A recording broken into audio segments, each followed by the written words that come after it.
So what is up, YouTube? Brody again, just made another beat. I think this one's kind of unique, kind of cool, some crazy stuff going on. So I wanted to show you guys what I did with this.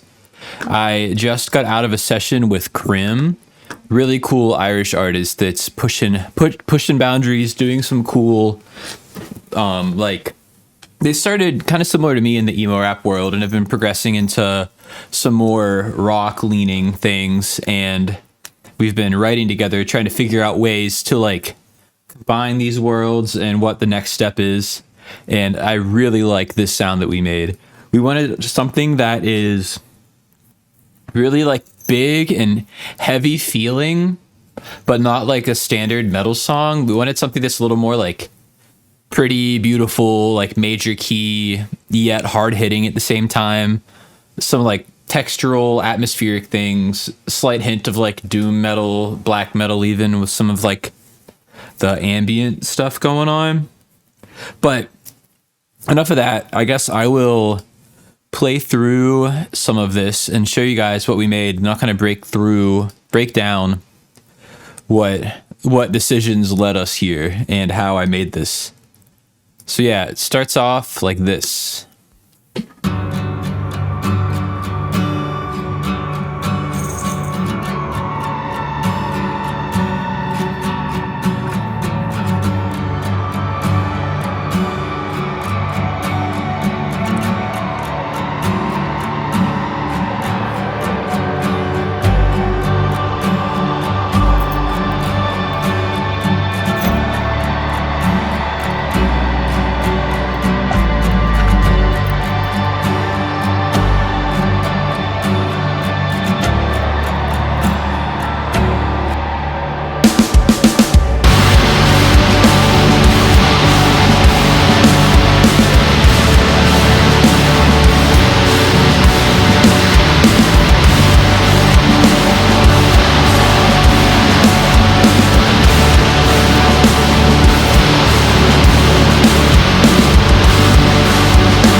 A good enough point to stop. That kind of shows all the different sections there.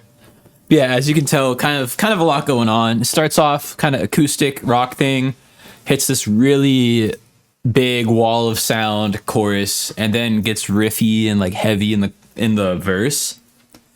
Yeah, I guess I'll go through all the different parts that make up this.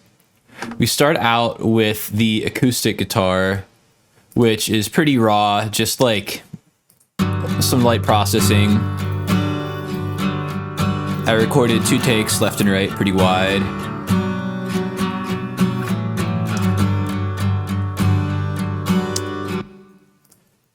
We have 2 layers of ambience going on.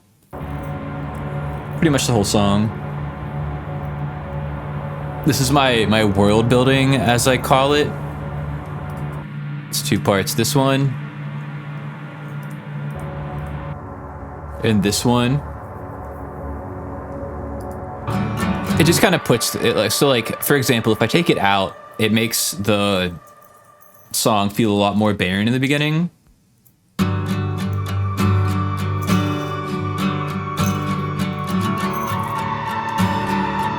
Which also isn't bad because of that synth that's there, but with it, I think it kind of puts it in a nice space.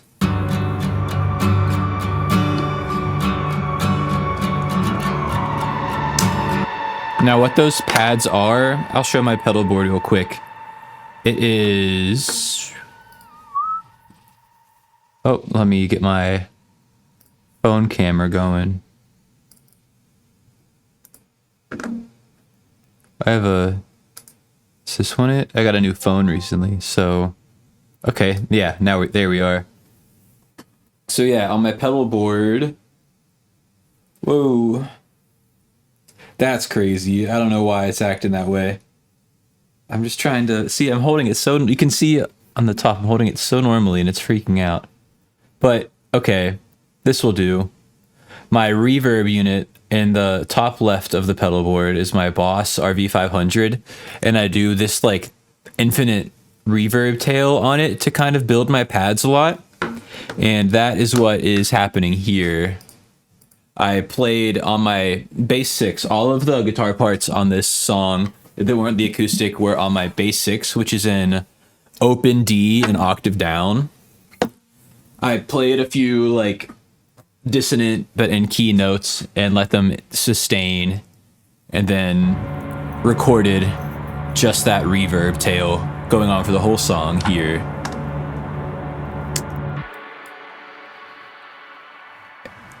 That kind of sounds like PS2 when you let it go. It's kind of funny. But let's see. We have that going on. There's some more ambient stuff happening.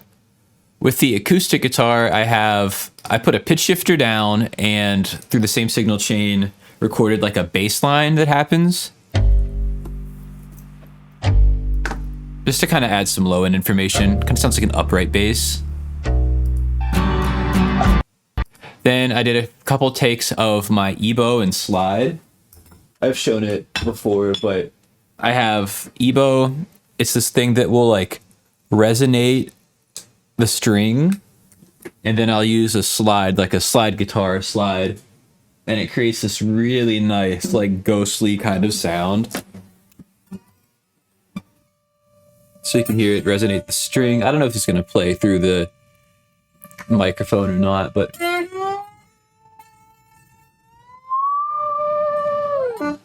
and it's a really nice sound. I love making different like melodies with that. I feel like it's very emotive. It's very like of like a human voice.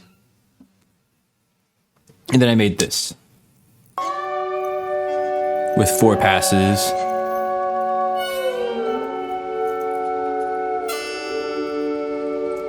See, it almost sounds like people humming.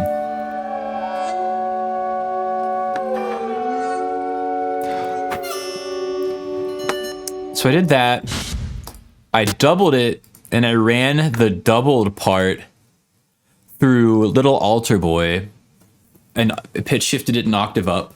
And I do this trick a lot where I'll put it on a polyphonic source or I'll put it after delay and reverb to kind of make Little Altar Boy not know what note to grab onto, so it adds a lot of weird glitch elements onto it. So I got this from it.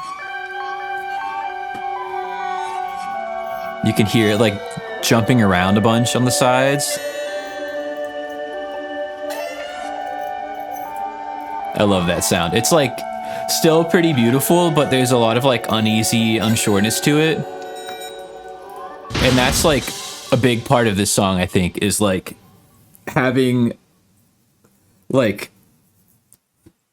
it be more major key, more happy, but with like a hint of something wrong in the background.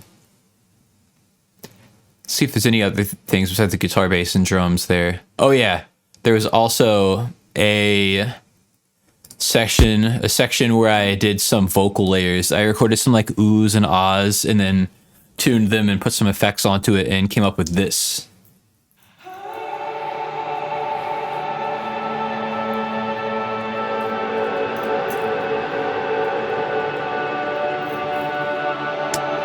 I'm about to embarrass myself here. Purely by itself, it's just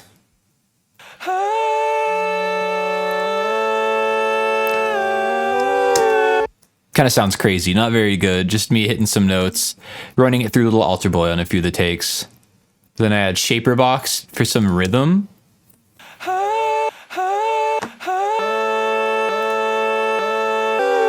Just as re-triggering. Some Echo Boy with distortion.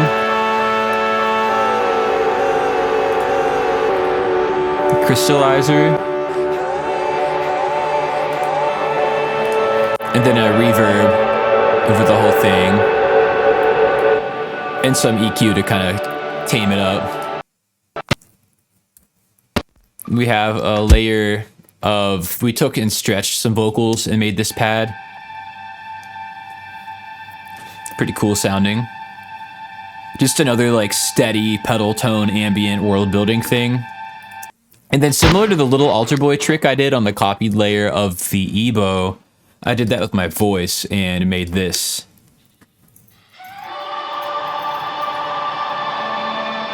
Kind of sounds like screaming almost.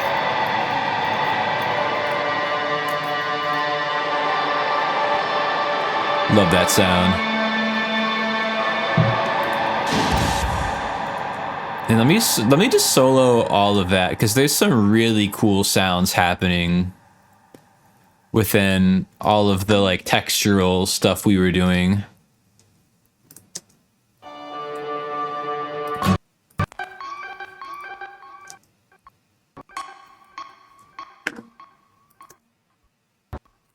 It's not one to play anymore. I'm gonna turn off my mastering chain real quick.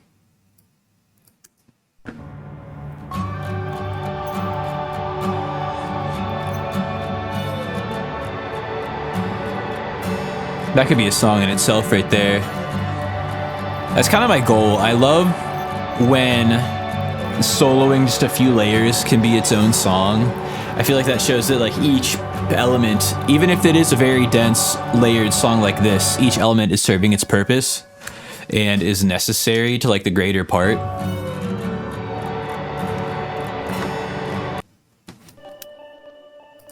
And then on the opposite side of that, we have the full band section, some big rhythm guitars.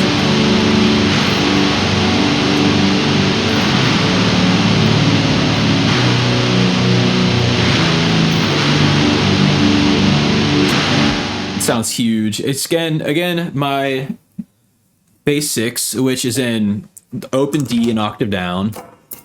So getting that low D power chord, which is like same timbre as like a bass guitar would be. And I'm running it through 2 separate chains. I quad tracked. So I did a left and right pair with my Boss HM2, which is some of that black metal influence I was talking about of like just super grindy tone. Which I use the same pedal on the lead here. And with that picking, the tremolo picking, very black metal-y inspired as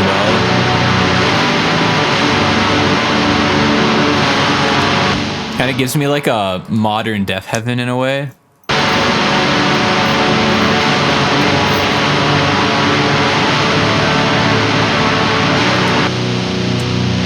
Then the second layer of the low guitars is, instead of the HM2, I'm running it through a blues driver and then a fuzz. So distortion into fuzz. Fuzz is kind of rounding it out as the main thing. And it gives it a lot of low end. It kind of spikes the high end a bit.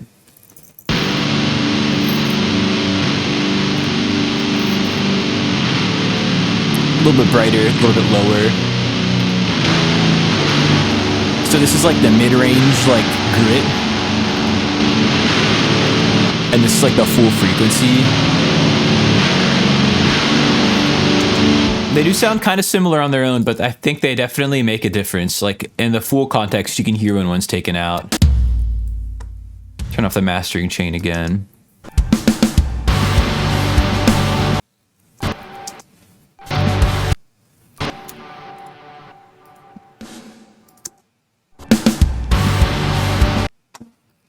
Oh well, my computer is not liking my webcam today for whatever reason. When I was doing the session, I had my camera off all day, or the whole time, or else I was getting system overloads. It's strange. But anyways, that was the guitar tone, quad tracked, and then a lead double tracked. Nothing too crazy on the tones. I have a lot of EQs because I imported this from a from another session. I like as a starting point template. Like, so that's what I'll do sometimes when I will, if I don't want to, like if I'm working with someone like I was on call with this session, I don't want to be fiddling with like making new tracks and starting a new session like from zero. So I imported we talked about what kind of song we wanted to make, And then I found a song that I've already made that was kind of similar mix wise. And I imported that into this session, erased all the audio, but kept the session intact. And that's where a lot of these EQ changes and moves and things are happening. And then you kind of add on, and that's where you can have more plugins going on. But I find that's a quick way to get going. Sometimes, like if I'm working on my own, I'll start from scratch. And especially if I'm like wanting to experiment with new sounds, I'll do that. But in a session where speed is the priority, import session from another time and just start going and then add things on top if I need to fix. But yeah, that's what I did for all the guitar here. Then we have our bass and our drums. I think that's it. Bass, pretty chill. I always do this with my bass. I won't double track. I will split the signal in my DI box and record 2 takes of the same, like 2 passes of the same thing. So I have one going through my bass amp, one going through a DI. So I'm getting my dirt through the Marshall head that I was using my guitar tones with as well. And I'm pretty sure this was with the HM2.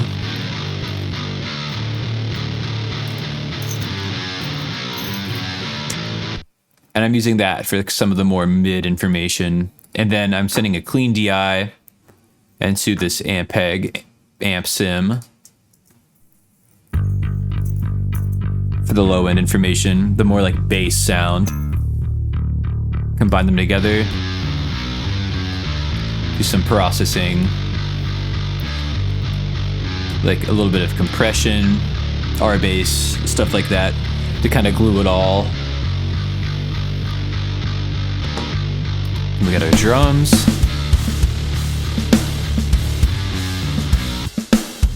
Like that bass line a lot.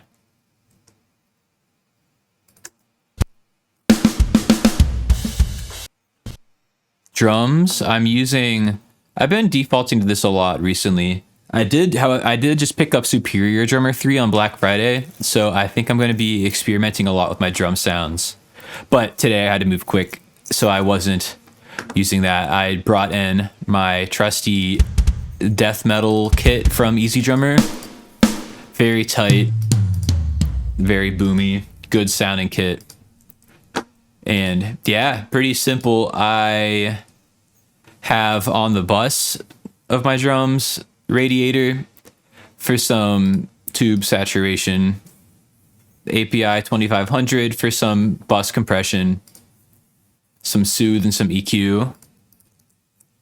And yeah, that's about it. I feel like this one came together pretty quickly. It's a shorter video, it's a shorter song, and kind of more of like what I've been on recently and what some of my recent videos have been about. But I think that I really had a cool way of going about it with this song. So I wanted to film this video and show you guys how like something like this takes shape.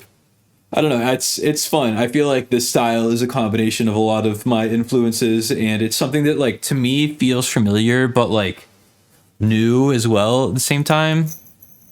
I don't know, I really love this. I hope you guys enjoyed this and enjoyed watching this. I'm kind of curious. I've been kind of doing these stream of consciousness type videos a lot lately, where I will finish a beat, finish a session, and then kind of walk through what I did. I can't tell if I'm debating between continuing this thing of just like talking about what I just made and then finding like things to teach and like show through that, or if I should make some more videos like totally describing like something or showing how to do something specific of my process. I feel like that's the more like YouTube algorithm friendly thing, but I don't know, to me a lot of times that feels like homework, and it's harder to make that consistent because I'm already having a full day with all of my like session work and whatnot. But I think that, I don't know. But that being said, I'm open to that idea. And if there's anything specific in my process that I should talk about and hear enough from you guys that you want, I would love to make some videos with purpose showing how to do something rather than just guessing what the algorithm wants it going. But that being said, I have really been enjoying this process, And I feel like this, even if it's a little less pointed of a video, I think that these are the quickest way, or like the most clear way to just show like what I'm thinking about without like overdoing it, over wording it, you know? Just kind of like making a song, being like, hey, here's how I did it. Here's all the parts. And then rap. I don't know. I'm kind of rambling at this point, but point being, this channel is for you guys, and this is a collaborative effort in my eyes. So if there's something that I could do better or something that you want to see, just let me know, and I definitely want to make that happen. But yeah, that being said, that's all, because I appreciate you guys. If you made it this far in the video, again, appreciate you guys. And I think that's it. So yeah, this is how I made this song. Peace out.